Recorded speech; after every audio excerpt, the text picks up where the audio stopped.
Eggs అనేవి అసలు ఎప్పుడు ఫామ్ అవుతాయి, అవి క్వాలిటీగా ఉన్నాయో లేవో అని మనకి ఎలా తెలుస్తుంది? బేసికలీ ఎగ్ ఫార్మేషన్ అనేది మన మదర్ పొట్టలో ఉన్నప్పటి నుంచే ఫామ్ అవుతుంటాయి. ఓకే, ఇన్ యూట్రో అంటాం. అంటే యూట్రస్ లోపల బేబీ మనం పిండంగా పెరిగి ఫీమేల్ బేబీ అని ఎప్పుడైతే ఫైనలైజ్ అవుతుందో అప్పటి నుంచే ప్రైమర్డియల్ ఫాలికల్స్. సో మనకి ఎగ్ డెవలప్మెంట్ అనేది తల్లి గర్భంలో ఉన్నప్పటి నుంచే స్టార్ట్ అవుతుంది. So when you are in the uterus of your mother. Okay, so అప్పటి నుంచి స్టార్ట్ అయ్యి బేబీ బయటికి వచ్చాక కూడా సమ్ మిలియన్స్ ఆఫ్ ఎగ్స్ ఉంటాయి. సో రాను రాను నిదానంగా అవి తగ్గుతుంటాయి. తర్వాత లేడీ మెచ్యూర్ అయినప్పుడు నుంచి ప్రతి నెల 1 or 2 ఎగ్స్ మెచ్యూర్ అంటే లైక్ ఓవులేషన్ అవుతూ రిలీజ్ అయిపోతుంటాయి.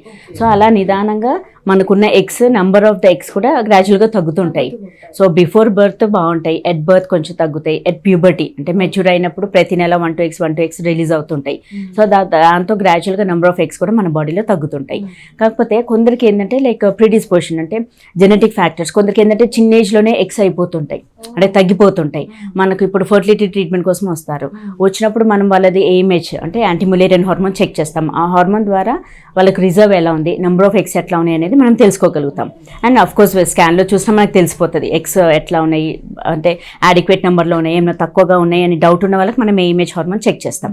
సో ఆ హార్మోన్లో ఏంటంటే ముందు ఎలా ఉండేదంటే ఎల్డర్లీ లేడీస్ అంటే లైక్ ఆఫ్టర్ 35-40 ఆ ఏజ్ వచ్చేసరికి వాళ్ళకి ఎగ్స్ నిదానంగా తగ్గేటివి. కానీ ఇప్పుడున్న ప్రజెంట్ సిచ్యువేషన్ ఏంటంటే యంగ్ ఏజ్ గర్ల్స్కి కూడా ఎగ్స్ అనేది తగ్గిపోతున్నాయి. So there are so many reasons. అంటే ఎందుకు చిన్న ఏజ్లోనే ఎగ్స్ ఎందుకు తగ్గిపోతున్నాయి అంటే దానికి there are so many factors. ఒకటి ఏంటంటే జెనెటిక్ ప్రిడిస్పోజిషన్ అంటాం. అంటే సరే వాళ్ళ మదర్స్కి కానీ లేకపోతే సిస్టర్స్కి ఎర్లీగా మెనోపాజ్ వచ్చేసింది అనుకోండి, సో తినకు కూడా తొందరగా మెనోపాజ్ వచ్చే ఛాన్సెస్ ఉంటుంది. That's one thing. సెకండ్ ఏంటంటే లైక్ మనకు ఇప్పుడు ఫుడ్లో కూడా లాట్ ఆఫ్ అడల్ట్రేషన్, అంటే అన్నీ కూడా కల్తీ ఫుడ్ మనం తీసుకుంటున్నాం. సో మెయిన్ అక్కడ కూడా అంటే ఈవెన్ ఫ్రూట్స్లో కూడా గ్రేప్స్ తీసుకోండి, మ్యాంగోస్ ఏదైనా కానీ లైక్ పెస్టిసైడ్స్ ఎక్కువగా వాడతారు గ్రేప్స్ పైన స్ప్రే చేయడానికి. ఇప్పుడు మ్యాంగో కూడా మనకి న్యాచురల్గా రైపెన్ అంటే గడ్డిలో పెట్టి మాకు పెట్టేది అదంతా లేదు కదా, ఇప్పుడు కార్బైడ్. సో ఇవన్నీ like lot of pesticides use కానీ లేకపోతే ఫుడ్ అడల్ట్రేషన్, ఇది కూడా వన్ ఆఫ్ ద కాజెస్. అంటే మనకున్న రిజర్వ్ గ్రాడ్యువల్గా తగ్గిపోవడానికి, అంటే తగ్గాల్సిన ఏజ్ కంటే తొందరగా తగ్గిపోతున్నాయి. ఎట్ ద ఏజ్ ఆఫ్ 24-25 కూడా చాలా మందికి రిజర్వ్స్ అనేది తగ్గిపోతున్నాయి. So probably that could be one reason. ఇంకోటి స్ట్రెస్. ఇప్పుడున్న ప్రజెంట్ సిచ్యువేషన్ ఏంటంటే they are taking lot of stress, ఉరుగులు పరుగులు, అండ్ మన హెల్త్ పైన కాన్సన్ట్రేట్ చేసుకోకపోవడము, అండ్ హెల్దీ హ్యాబిట్స్ అంటే లైక్ ముందేంటంటే ఇంట్లో వర్క్స్ చేసుకునే వాళ్ళు కొంచెం ప్రశాంతంగా అంటే అట్లా న్యాచురల్గా ఇంట్లో అన్ని పనులు చేసుకొని కూల్గా రిలాక్స్గా ఉన్న వాళ్ళు తొందరగా కన్సీవ్ అవుతారు.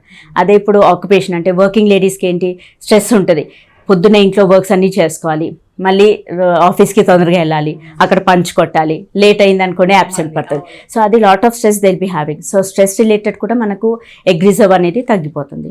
అండ్ ఇంకోటి ఏంటంటే కొంతమంది లేడీస్కి లైక్ ఓవరీస్లో ఏదైనా ప్రాబ్లం అయ్యి ఉండి వన్ ఆఫ్ ద ఓవరీ తీయాల్సి వచ్చింది, అప్పుడు ఉన్నది ఒక ఓవరీ కాబట్టి ఆబ్వియస్లీ వాళ్ళకి ఎగ్ రిజర్వ్ కూడా తగ్గుతుంది. So these are all the causes. అంటే మనకు ఎగ్ రిజర్వ్ తగ్గిపోవడానికి అనేది ఇవన్నీ రీజన్స్. సో మనకి ఎలా తెలుస్తుంది అంటారు స్వప్న గారు, మనలో ఎగ్ క్వాలిటీ లేదు అనేది ఎలా తెలుస్తుంది మనకి? బేసికలీ డాక్టర్ దగ్గర వచ్చాకంటే మేము హార్మోన్స్ అయ్యని చెక్ చేస్తాం. బట్ అంతకంటే ముందు కూడా లేడీస్ మీరు అంటే ఒకటి గెస్ వర్క్ చేసుకోవచ్చు. సపోజ్ ఇప్పుడు మీకు నెల పీరియడ్స్ కరెక్ట్గా వస్తున్నాయి అంటే దట్స్ ఫైన్. అలా కాకుండా ముందు వచ్చే పీరియడ్స్ 5 days అవుతుంది, ఇప్పుడు రాను పీరియడ్స్ ఫ్లో తగ్గుతుంది అనుకోండి, లైక్ 5 days వచ్చే బ్లీడింగ్ 5 days కాకుండా మనకు 3 days అవుతుంది, 2 days అవుతుంది అన్నప్పుడు దట్ ఈస్ వన్ కన్సర్న్. అప్పుడు ఏంటంటే మీరు డాక్టర్ని కన్సల్ట్ అవ్వాల్సిందే. అప్పుడు డాక్టర్ అయినా మనం చెక్ చేసి చెప్తాం your reserve is going down, so మీరు ఎంత తొందరగా ప్రెగ్నెన్సీ ప్లాన్ చేసుకుంటే బెటర్ అన్నట్టుగా మనం అడ్వైజ్ ఇస్తాం.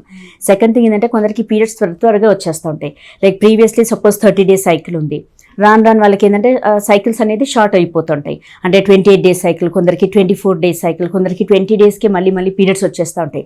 సో అది కూడా one of the hint factor, అంటే మనకు రిజర్వ్ తగ్గుతుందేమో అన్న డౌట్. సో ఈ రెండు మాత్రం లేడీస్ అంటే ఇంట్లో ఉన్న వాళ్ళు ఎవరైనా కానీ గమనించుకోవాలి. ఒకవేళ ఫ్లో తగ్గుతుంది, రాను ఫ్లో తగ్గుతుంది అన్న, లేదు మనకు పీరియడ్స్ త్వరగా వచ్చేస్తున్నాయి అన్నా కానీ అప్పుడు మీరు ఇమ్మీడియట్గా డాక్టర్ని కన్సల్ట్ అవుతే అట్లీస్ట్ మనం బేస్ లైన్ స్కాన్ చేస్తాం. స్కాన్లో కూడా మనకు ఓవరీస్ చూసి రిజర్వ్ ఎలా ఉందనేది ఒక రఫ్ ఐడియా ఉంటుంది. డౌట్ ఉన్నప్పుడు డెఫినెట్గా AMH హార్మోన్ చెక్ చేస్తాం. సో చూసి దాన్ని బట్టి వాట్ ప్రికాషన్స్ అనేది కూడా మనం చెప్పగలుగుతాం.